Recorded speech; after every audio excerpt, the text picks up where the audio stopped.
क्या कहा था तुमने? आज फिर से पांचाली का वस्त्रण करेगा? मैं आज और इसी क्षण तुम्हारे प्राण हर लूंगा, घृणित दुशासन।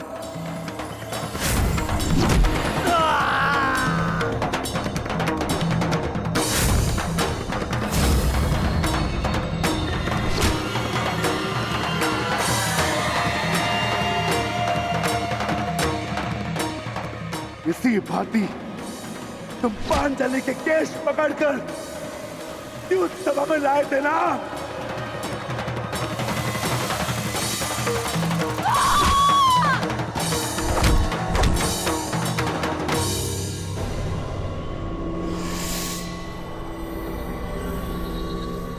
बुला दुशासन, बुला बुला अपने उस ज्येष्ठ भ्राता को जिसके कारण आज तेरी यह दशा हुई है।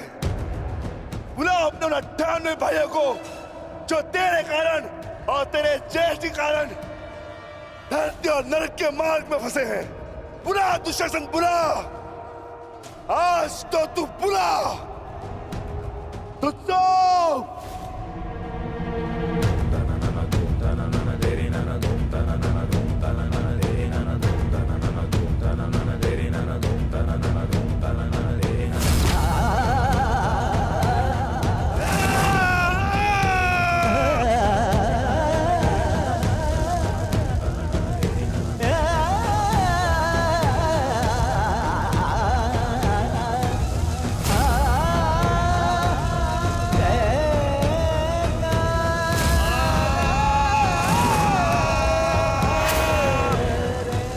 इसी भांति तुमने पांचाली के केश पकड़कर उसे घसीटा था ना?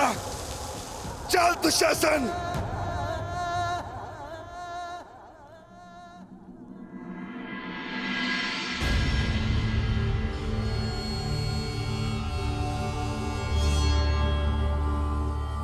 प्रणिपात माता, पिताश्री ने आपको कुरुक्षेत्र में प्रस्तुत होने का आह्वान दिया। आशा करती हूँ वृकोदर, युद्ध समाप्त होने के पश्चात आपकी पत्नी पुनः अपने केश बांध सकेगी। मुझे विश्वास है पांचाली, इस आने वाले युद्ध में मैं वृकोदर भी उस दुशासन की छाती फाड़कर उसके छाती के लहू से तुम्हारे केश सींच पाऊंगा।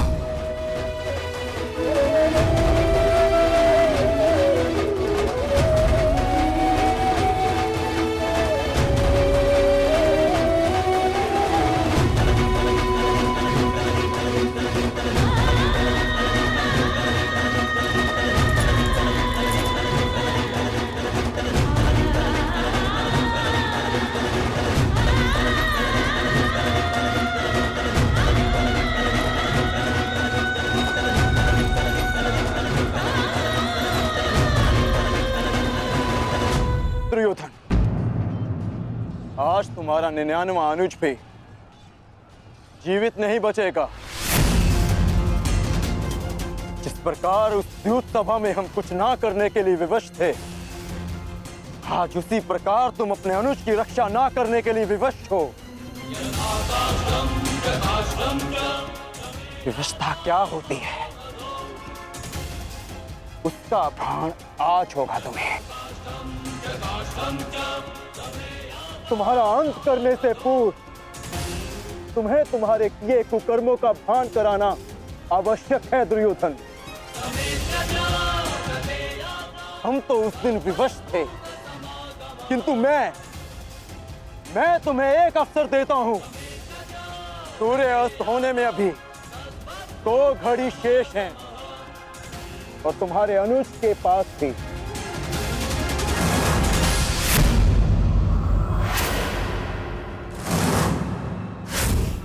जाओ, बचा सकते हो तो बचा लो अपने अनुज को।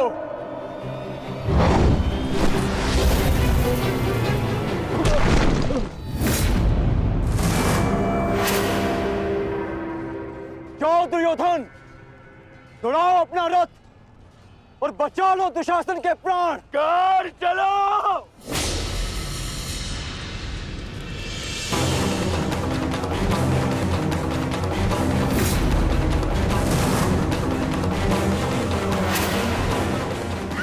मान रखना कौन, आज किसी के रथ का वेग राजा भीम के प्रहार से अधिक शक्तिशाली नहीं होगा। आज पांचाली के अपमान का प्रतिकार लेने से कोई नहीं रोक सकता राजा भीम को।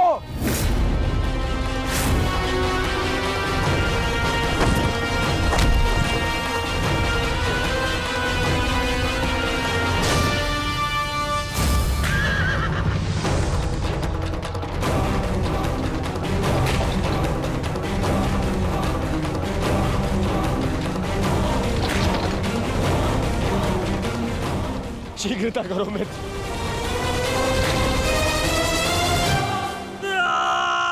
चीखो दुशासन चीखो, इतना चीखो कि अंधा युग तुम्हें सुन तो सके कि जिन्हें द्रौपदी का क्रंदन दिखाई ना दिया उन्हें तेरा ये रुदन सुनाई तो दे। चीखो दुशासन कि संसार को संदेश मिले कि क्यों किसी स्त्री का अपमान नहीं करना चाहिए। एक नारी के टूटे हुए दर्प के टुकड़े जब छाती में चुभते हैं तो कैसा लगता है। गति बढ़ाओ मित्र, मेरा अनुज संकट में है।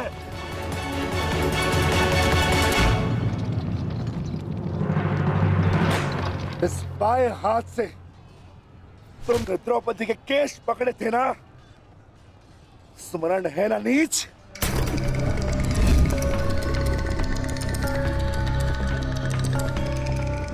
तुमने पांचाली का नहीं समस्त नारी जाति का अपमान किया है। आपको तुम्हारे धड़ पर रहने का कोई अधिकार नहीं।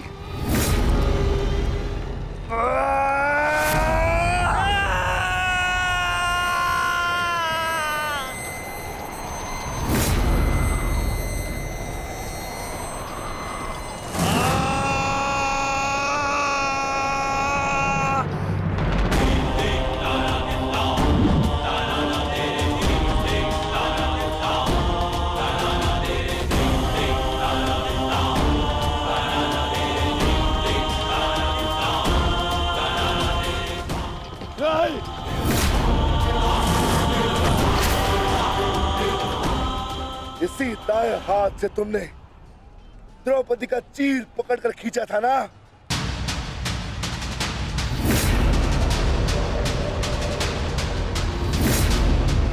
अब चीर क्या, तुम लीर भी नहीं खींच पाओगे।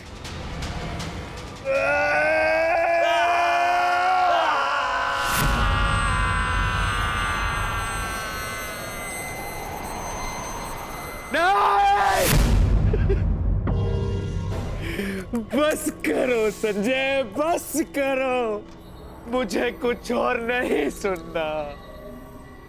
दुशासन!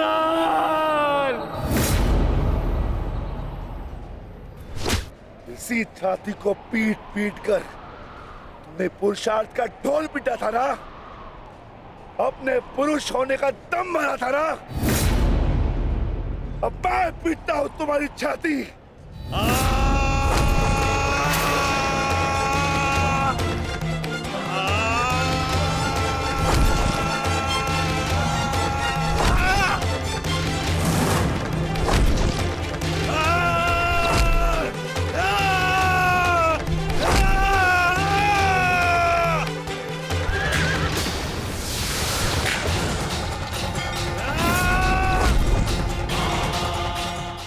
दुशासन, तुमने क्या कहा था पांचाली को?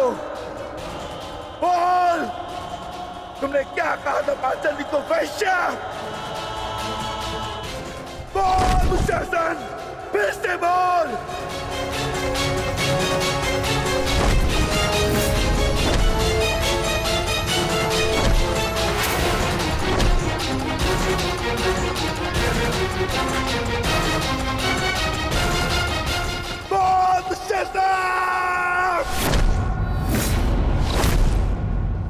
बोल दुशासन, बोल।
पांडुपुत्र था,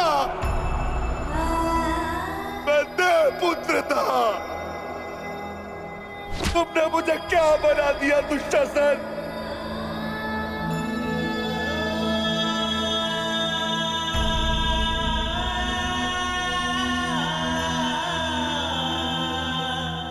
तुमने मुझे पशु बना दिया, तुमने मुझे एक राक्षस बना दिया।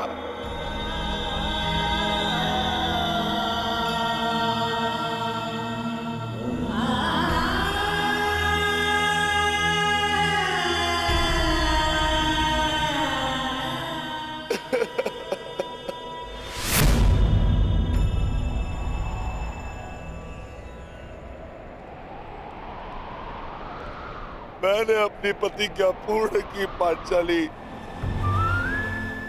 परंतु मेरे प्रश्न का उत्तर पूर्ण नहीं हुआ। क्यों मुझे ऐसे युग में जन्म लेना पड़ा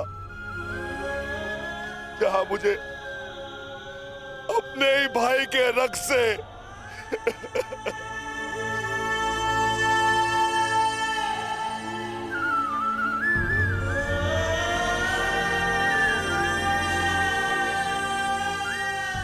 ऐसा क्यों हुआ पांचाली? ऐसा क्यों हुआ?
देख रहे हो युवराज दुर्योधन,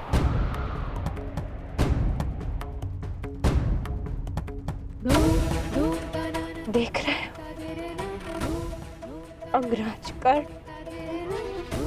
ये लहू, ये रक्त, ये 5 गांव ना देने का मूल्य नहीं।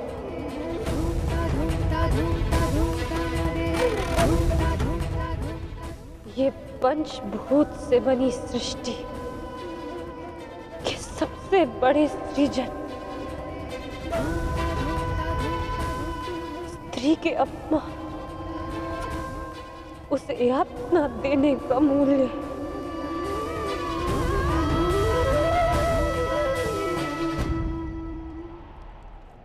एक स्त्री, एक माता, एक पत्नी का जब जब अपमान होगा,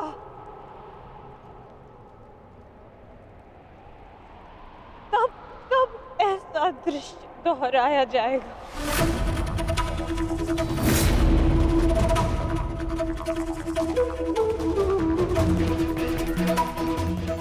तब तब ऐसा दृश्य दोहराया जाएगा दुर्योधन।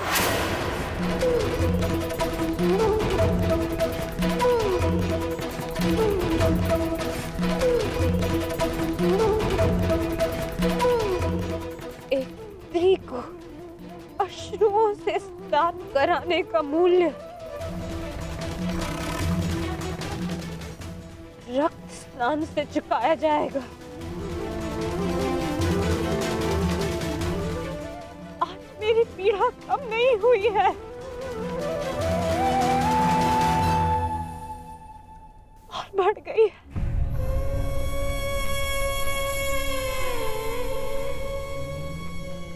संसार में किसी को भी द्रौपदी जैसा भाग्य ना मिले, जिसे अपने ही कुल के सामने, अपने ही कुल के पुरुषों के हाथों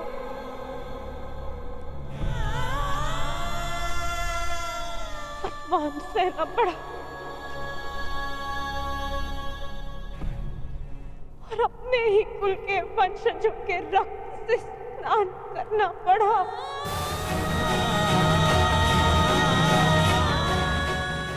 हे ईश्वर, इस संसार में किसी को भी द्रौपदी बनाकर जन्म मत देना।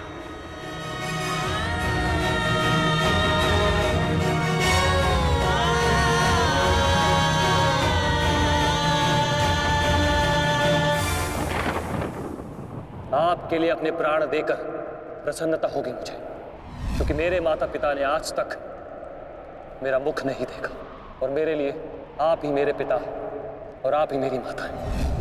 मेरा भाई, मेरा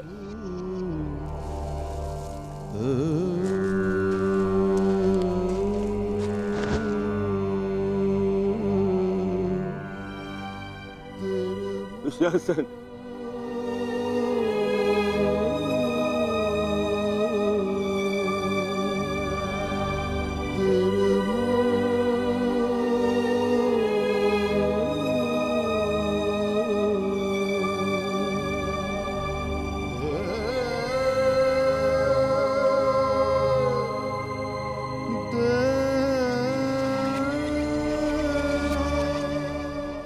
उठ जा, उठ जा, देख युद्ध समाप्त हो गया है।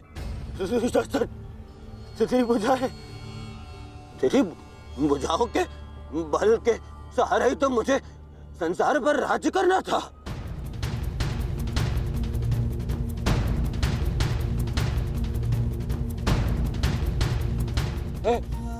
हे दुशासन, मेरा अनुज नहीं, तेरी आंखें का तू अनुज, मुझे यूं अंधकार में छोड़कर मत जान।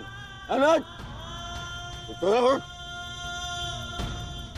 मैं हमारे पिता के भांति अंधा हो जाऊंगा, अंधा हो जाऊंगा। चलो उठ।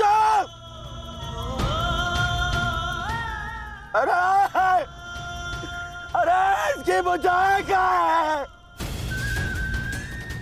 अरे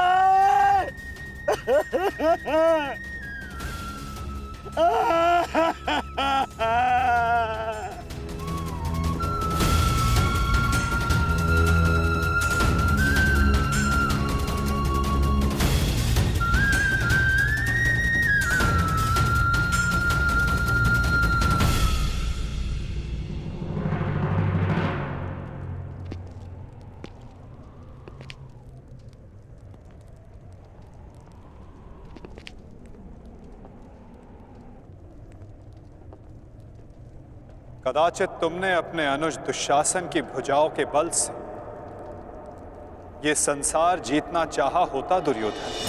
नारायणं नमस्कृत्य नरं चैव तो आज सारा संसार तुम्हारा दास होता, किंतु नहीं, तुमने इसकी भुजाओं के बल से एक स्त्री का वस्त्र हरण करना चाहा दुर्योधन। कदाचित तुमने इसकी दुर्जयता के बल से तीनों लोकों पर शासन करना चाहा होता दुर्योधन, तो आज तुम्हें वो भी मिल जाता। परंतु नहीं, तुमने ऐसा नहीं किया दुर्योधन। तुमने अपने अनुज दुशासन के मन में कुटिलता और कुचक्र का षड्यंत्र रच दिया। कदाचित तुमने अपने नेत्रों को उचित मार्ग दिखाया होता दुर्योधन, परंतु तुमने अपनी उन आंखों से महाविनाश का स्वप्न देखा।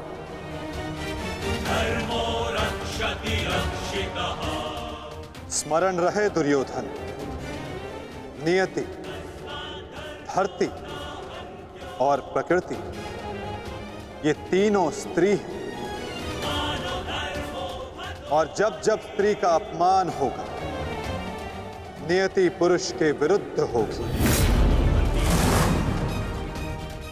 धरती उस अपमान का भार नहीं सहेगी और प्रकृति उसे नष्ट कर देगी।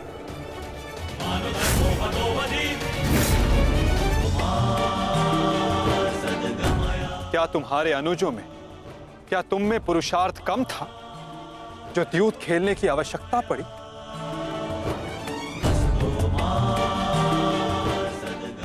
इसी द्यूत के कारण एक स्त्री पहले अपने ही अश्रों में नहाती है और अब अपनों के ही रक्त से।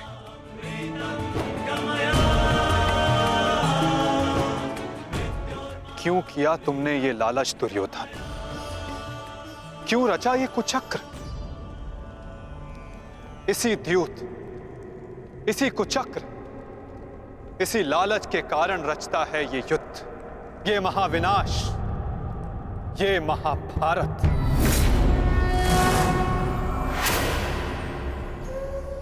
क्यों आज एक भ्राता को अपने ही अनुज के रक्त को पीना पड़ा और दूसरा आज स्वयं के रक्त में लथपथ है? स्मरण रहे, जो हाथ स्त्री की लाज, उसके मान के रक्षण के लिए है, यदि वो हाथ स्त्री की लाज उतारने का दुस्साहस करेंगे, उसका मान भंग करने का दुस्साहस करेंगे, तो उन हाथों को धड़ से अलग कर दिया जाएगा।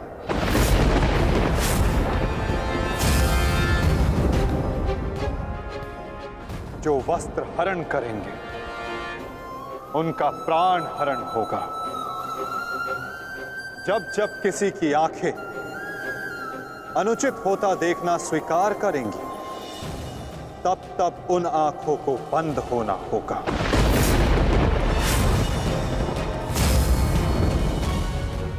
यही नियति है, यही प्रारब्ध है और यही है इस महाभारत का कारण और निवारण।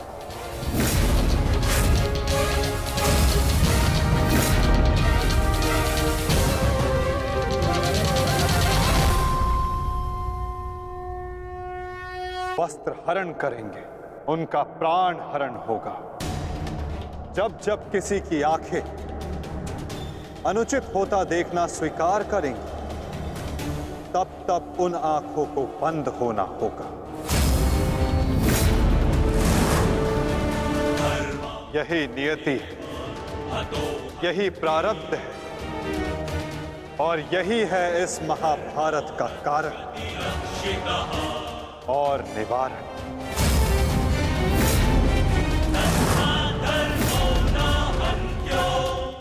अधर्म की ओर धर्म के बढ़ते बाणों को रोकने का प्रयास करने वालों को बाणों की शैया पर विश्राम करना होगा। जो अधर्म की आज्ञा पर शीश झुकाएंगे, उन्हें स्वयं का शीश कटाना होगा।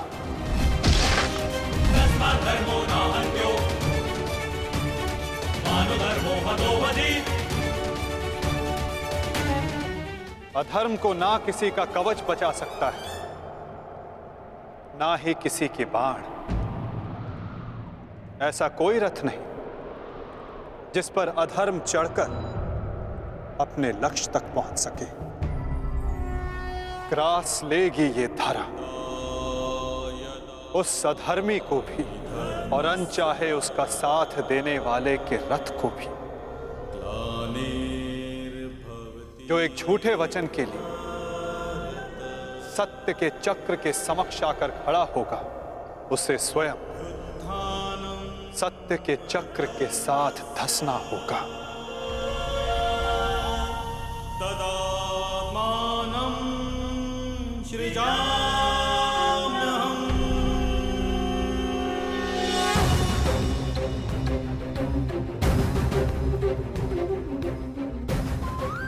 ये तुम्हारे अपमान का नहीं, समस्त स्त्री जाति के अपमान का प्रतिकार है पांचाली। संसार को समझना होगा कि कभी किसी स्त्री को प्रतिशोध के लिए ना ललकारें, क्योंकि प्रतिशोध पाकर मन की अग्नि शांत नहीं होती, अपितु और धधकती है। यही है इस महाभारत का संदेश और नियति का उपदेश।